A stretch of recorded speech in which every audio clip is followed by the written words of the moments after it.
आइए हमारे साथ कार्यक्रम में शामिल हो रहे हैं हेलियस म्यूचुअल फंड के सीईओ दिनशो ईरानी सर। दिनशो सर, हम्म, सर नमस्कार। मॉर्निंग के आगे कुछ लगा पाएंगे नहीं सर हम, तो हम सोचे नमस्कार से काम चला है अपना। हिंदुस्तान का अभिवादन ठीक है सर, नमस्कार में सब आ जाता है, मूड माहौल कैसा भी हो। कैसा, वैसे तो आप मुस्कुराते ही रहते हैं, आज भी ठीक है सर? जरा मुस्कुराहट कम हो गई है थोड़ी। मुश्किल से निकल रही होगी, थोड़ी थोड़ी मुश्किल से भी निकल रही होगी। मुश्किल से निकल रही है, हाँ जी। और नमस्कार आपके और आपके दर्शकों को एक्चुअली, और धन्यवाद आपका शो पर आमंत्रित करने के नहीं लिए। सर, मैं धन्यवाद दूंगा आपको समीर सर। जब भी इस तरह का मुश्किल वक्त होता है, आप आके थोड़ी हैंड होल्डिंग कर लेते हैं, आप आके थोड़ा संभाल लेते हैं, भाई सिचुएशन ऐसी तो ज़रा समझ जाओ, कोई दिक्कत नहीं है। अब बताएं सर, ये जो क्रूड का काम हो गया 115-120 डॉलर की रेंज में है, ये मार्केट ने प्राइस ही नहीं किया है ना सर? मतलब क्या, कितना तक हम सोच के बैठे कि हाँ इतना क्रूड तक मार्केट के 24,000-23,800 की जो निफ्टी है उसमें प्राइस है। सो अनिल जी, एक्चुअली आप देखिए, हम 5 मिलियन बैरल रोज के इंपोर्ट करते हैं, राइट। ठीक है।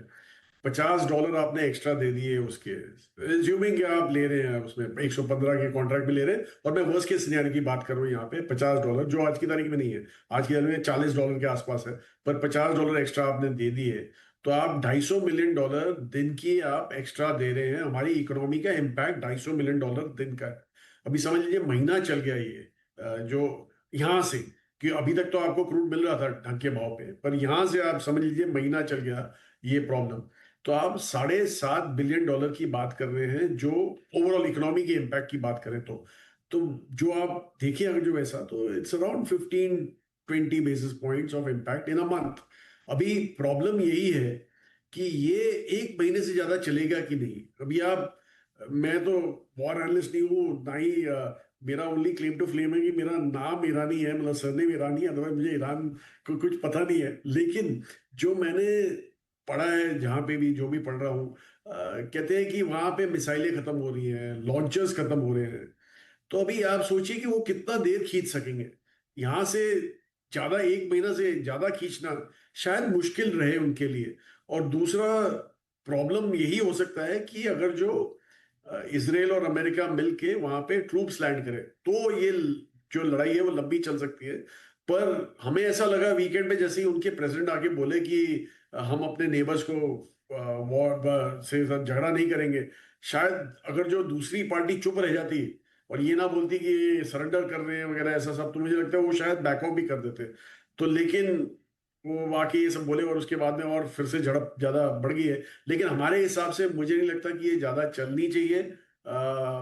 तो इसलिए आई लीव इट हियर। और अल्टीमेटली जैसे मैंने बोला कि अगर जो महीना भी चल गई, तो $7.5 बिलियन की आप बात कर रहे हैं। और एक और जो पॉजिटिव चीज जो मैं सबसे एंड के लिए रोक रहा हूँ अनिल जी, वो ये है कि आपको 2009 शायद याद होगा, 9 मार्च बॉटम था वहां पे 2009 में जीएफसी का।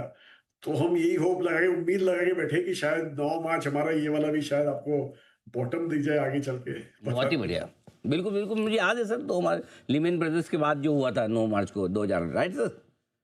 हाँ जी, बिल्कुल हाँ, बिल्कुल सही। बिल्कुल बिल्कुल बिल्कुल, हाँ डेट तो सही। अच्छा, एक चीज़ और मैं बताऊं आपको, ये सारे के सारे कांड मार्च में होते हैं। कोविड वाला मार्च में हुआ था, बराबर है।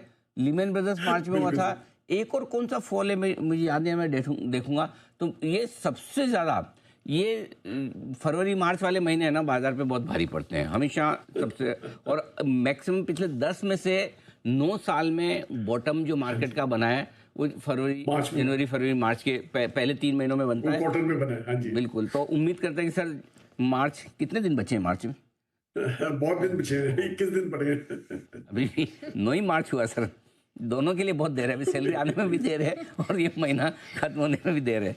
लेकिन चलिए, कितनी और रिस्क है सर? मतलब ये कहना, आई अंडरस्टैंड कि मुश्किल काम है, लेकिन फिर भी जो एक असेसमेंट आप लगा रहे हैं दुनिया भर की हालत को देखे, क्या बड़ी रिस्क है मार्केट में और गिरने की?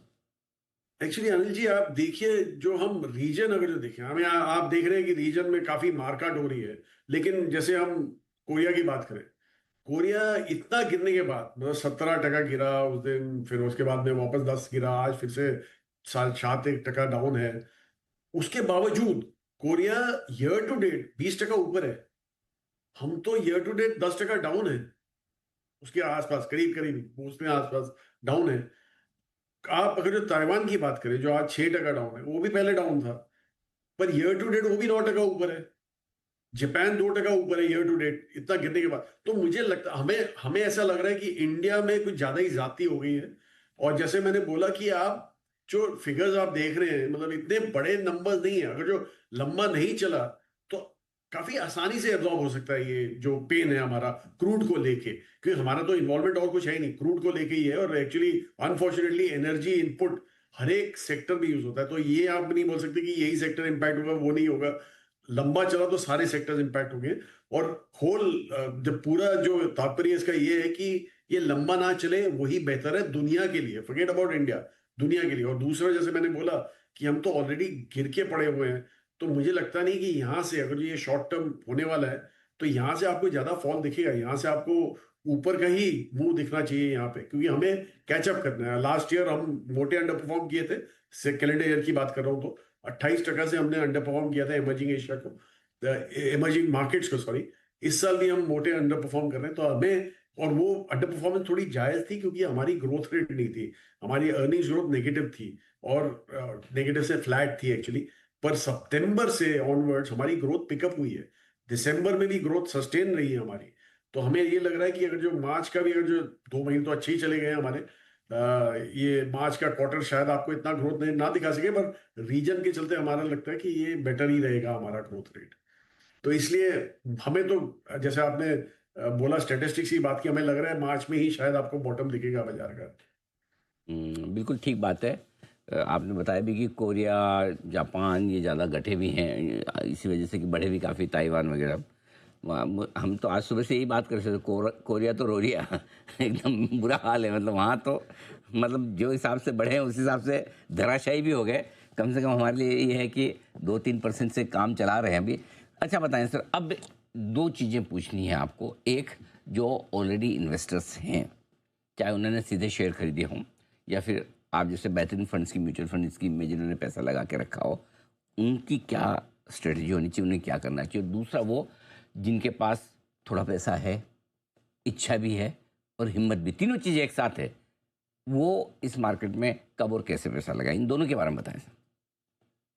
जी देखिए, एक्चुअली आप अगर जो देखें तो जैसे मैंने बोला कि ये होल पूरा जो वो है अपना बेसिस है इसका यही है कि ये लड़ाई ज्यादा देर नहीं चलनी चाहिए। आई मीन उसमें सस्टेनेंस नहीं। आप अगर जो रशिया यूक्रेन की बात करें तो यूक्रेन इतना लंबा चल गया क्योंकि उसको काफी एक्सटर्नल सपोर्ट था, यूएस से असला वगैरह मिलता था, यूरोप पूरा सपोर्ट करता था मनी वाइज।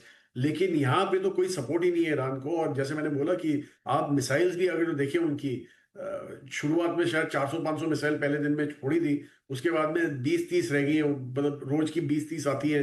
तो ऑब्वियस है कि वहां पे मिसाइल का भी असला उनका खत्म हो रहा है। तो इसलिए हमें ऐसे लग रहा है कि ये ज्यादा देर नहीं चलेगा। और वो अगर जो बेसिस आप सोचे तो आप यही स्ट्रैटेजी रहेगी कि आस्ते आस्ते आप जरा बाजार में वापस घुसने की कोशिश कीजिए, थोड़ा थोड़ा पैसा डिप्लॉय करना चालू कीजिए, और वही बेस्ट स्ट्रैटेजी रहेगी। आप, और एक्चुअली आप देखा जाए बेस्ट आइडियाज यही मार्केट में मिलती है जब बिल्कुल पैनिक हो, सब बेचने का सोच रहे हो, तभी आपको अच्छे आइडियाज मिलते हैं और तभी आप अपना पोजीशन बना सकते हैं आराम से। तो ये आपके लिए होनी चाहिए बाजार में स्ट्रेटजी भी। बहुत बहुत धन्यवाद दिनशो सर, आपने समय दिया, मार्केट के डायरेक्शन और पैसा लगाने के तरीके पर आपने हमारे दर्शकों को सलाह भी दी।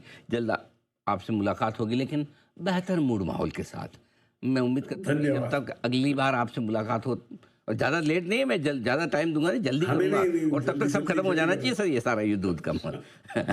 थैंक यू सर, बहुत बहुत धन्यवाद।